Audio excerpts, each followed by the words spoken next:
नमस्कार, NDM महाराष्ट्र न्यूजमध्ये आपले स्वागत. मी धैर्यशील ढगे. बीड जिल्ह्यातील साही नगर परिषदेचा निकाल जाहीर. बीड, परळी, किल्ले धारूर राष्ट्रवादी काँग्रेस अजित पवार गटाचे नगर अध्यक्षपदाचे उमेदवार विजयी झाले आहेत.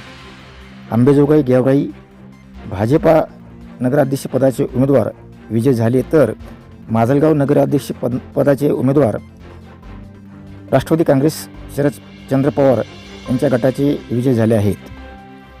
बीड जिल्हा नगर परिषदेमध्ये राष्ट्रवादी काँग्रेस अजित पवार गटाच्या प्रेमलता पारवे यांनी नगर अध्यक्षपदावर विजय मिळवला आहे.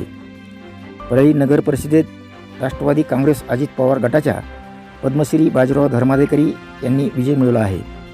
किल्ले धारूर नगर परिषदेत अजित पवार गटाचे बाळासाहेब जाधव यांनी बाजी मारली आहे, तर अंबेजोगाई नगर परिषदेमध्ये भारतीय जनता पार्टीचे नंदकिशोरजी मुंदडा विजय झाले असून गेवराई नगर परिषदेत भाजपाच्या गीता बाळराजे पवार यांनी नगर अध्यक्षपदावर विजय मिळवला आहे. माजलगाव नगर परिषदेमध्ये राष्ट्रवादी काँग्रेस शरदचंद्र पवार गटाच्या मरीन शिपा बिलाल चाऊस नगराध्यक्षपदावर विजय झाले आहेत. निवडणुकीच्या निकालातनं उत्तर हे दिलेलं आहे. आपण म्हणजे बीड आणि आपण म्हणजे नगरपालिका, अशा पद्धतीच्या आविर्भावामध्ये हे लोक होते. मोठ्या मोठ्या गप्पा त्या ठिकाणी मारत होते.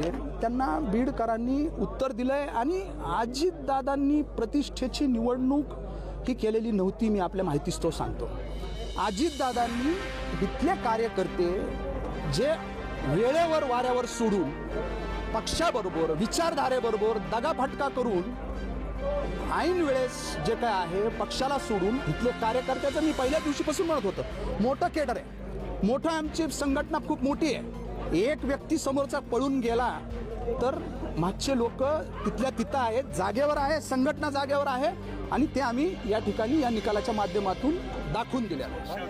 47 वर्ष राजकीय क्षेत्रात काम केलं, 12 वर्ष कार्यकर्ता म्हणून काम केलं आणि 35 वर्ष एका कुटुंबाचा प्रमुख म्हणून काम केलं.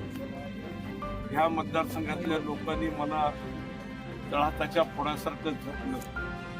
मी प्रचंड काम केलं जरी असेल तर त्याची जाणीव ठेवणारा मतदारसंघ असल्यामुळे माझ्यासारखा कार्यकर्ता घडला. आज जातीपातीचं राजकारण होत आहे, परंतु माझ्यासारख्याला जात नसलेल्या कार्यकर्त्याला 35 वर्ष त्या मतदारसंघानं जपलं. मला वाटतं माझ्यासाठी हे विश्व आहे. मी स्वतःसाठी जगलो नाही, पण कधी कुणाला खोटं बोललो नाही, फसवलं नाही. एखादी गोष्ट होत नसली तर नाही म्हणून सांगितलं, परंतु त्या कामासाठी जीवापाड प्रयत्न केला. आमदार नमिता मुंदडा, अक्षय भैया नावं सगळे, रहीमभाई पासून संजय गंभीरे पासून सगळ्यांचे घेता येते. प्रमुखांचे पक्षाचे प्रमुख आहेत आमचे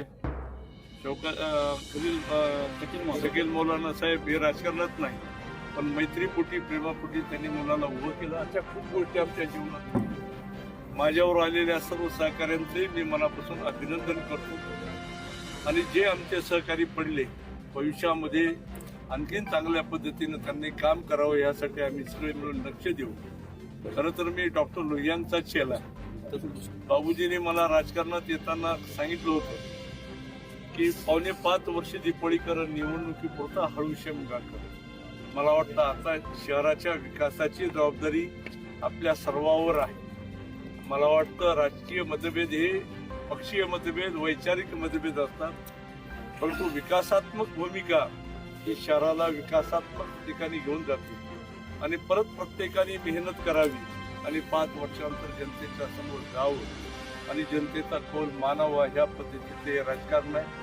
मला वाटतं डॉक्टर बाबासाहेब आंबेडकरांनी एका माणसाला एक मत दिलं, मग तो लहान असेल, गरीब असेल, वंचित असेल, मोठा असेल, परंतु मला वाटतं एक मत देऊन लोकशाहीचा सन्मान ठेवला.